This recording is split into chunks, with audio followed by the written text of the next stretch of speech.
All right, my friends, you cannot have a successful retirement plan unless you have this one critical piece of information.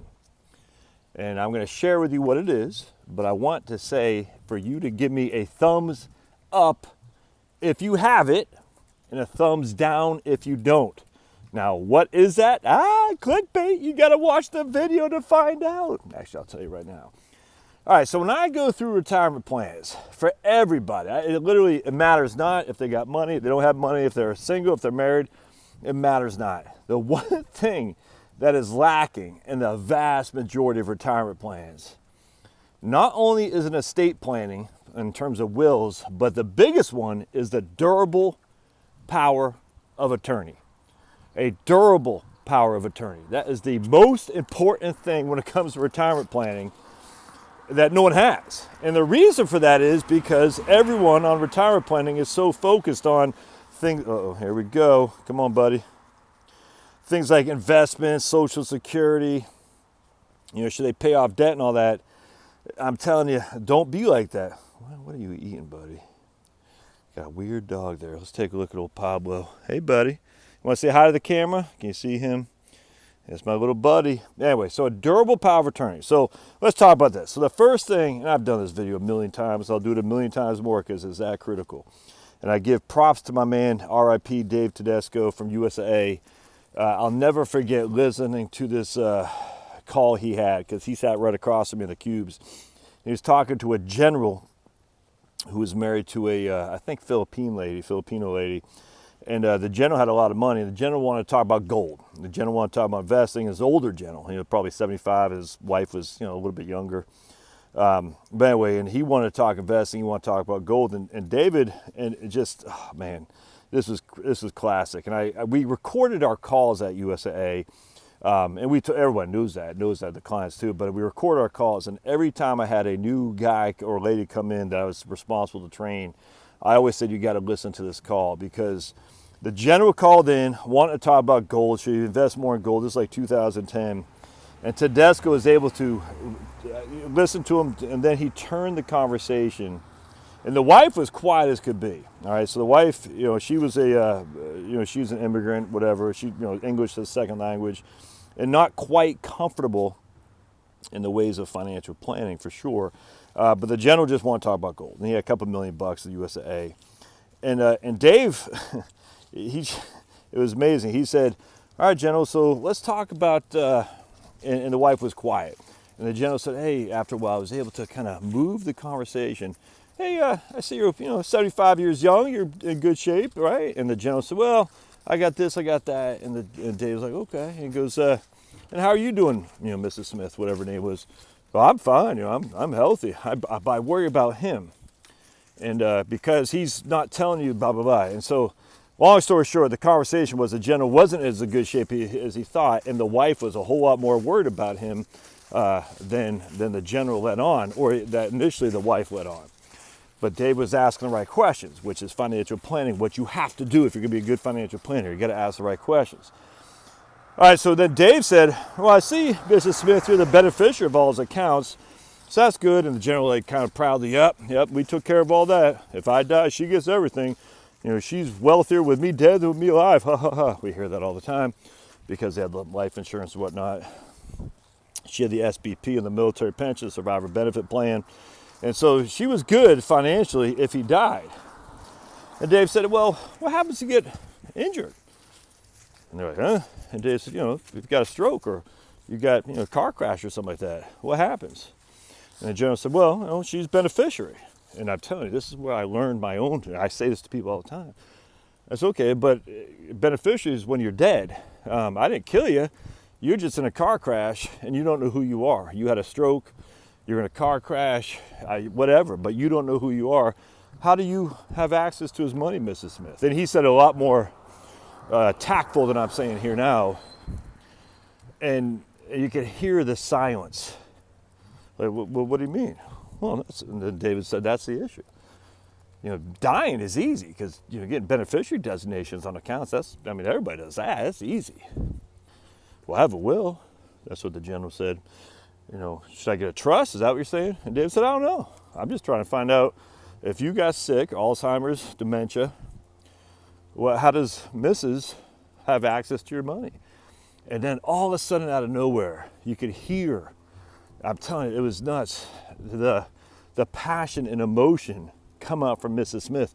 She goes, yes, that's what I'm worried about. I tell him all the time that, but it was, and the general said, yeah, she's been on me to make sure we update this stuff. And I thought, if I had my beneficiary designations today, I said, oh, I get that. That's what a lot of people think. But the facts are, if you're hurt, incapacitated, have a stroke, Mrs. Smith doesn't have any legal access to your money without having to go through courts. And man, the call just changed remarkably. It was one for the ages. I tell you, I kept it on my desktop. Any new person we brought into USA, I said, listen to this call, because that was financial planning. That was financial planning, retirement planning. That was getting the spouse engaged. I can't tell you how many financial planning conversations I've had with a man and a woman, and the man just, I'll never get to have this doctor, a surgeon actually, he was from Moorestown, New Jersey, came to my office, he and his wife. He thought he was all that in a bag of chips. It actually kind of ticked me off. And his stuff was jacked up, and his investments, and he just wanted to talk about investments. And I was like, well, Dr. Smith, you got stuff all over the place. I'm not sure how you're controlling this. Why don't you just consolidate it here, man? And if you want, you can have USA manage your bonds with our USA bond funds, which are fantastic. He goes, why would I pay you guys, $3,500 or whatever it was on $1 million to manage my bonds so I can get at Vanguard for like 10 basis points, whatever, I can't remember. And I said, you don't have to. I'm just saying, but if something happens to you, your wife has all this scattered all the place. And she was quiet as a church mouse. I just felt bad for her because he was a bulldog. And I don't know why he came in. It's weird. He came to one of my seminars and he wanted to know if he could do better with us than what he's currently getting. I said, yeah, I mean, I don't know, but we have bonds. You can manage individual bonds. USA can do that for you for a very low fee relative to the quality and the value you're getting.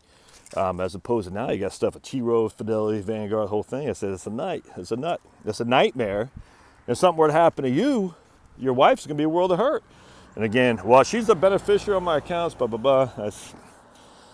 And I said, well, and again, using the thing I learned from David Tedesco. And she spruced up a little bit too. It's interesting. But then like an ass, he said, oh yeah, we'll take care of that.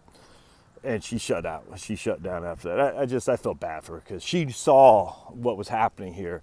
Is that the husband was making commitments he couldn't keep, which is he was saying, oh, I got it under control. But she could see that he might not have it under control. And if something goes awry, she's going to have the short end of the stick, if that makes sense. And I felt bad for her because there's nothing I could do about it. And they walked out. And, he had a feeling like he showed me, the financial advisor, he's smarter than I am.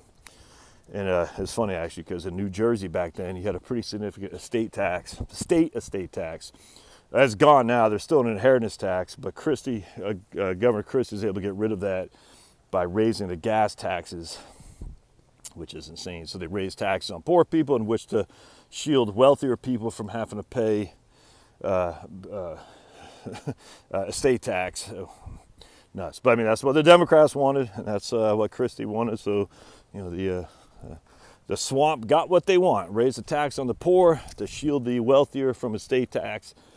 Nuts. But anyway, be it as it may, New Jersey still has an inheritance tax. And I think they still have an estate tax too. I just don't remember. I don't remember. The exemption is pretty high if they still have one. I can't remember.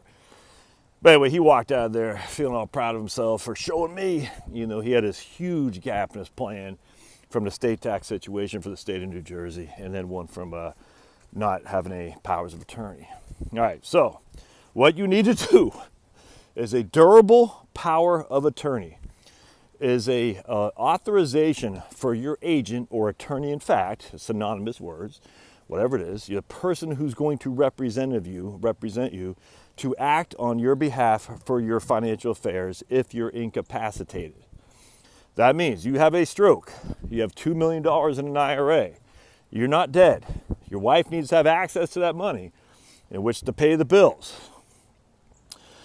She can get it by going to letters of testament or something. I can't remember what it's called, but she can get it by going to the courthouse, all right, and having a judge certify that you're incapacitated. How he does that, I don't know, but she can.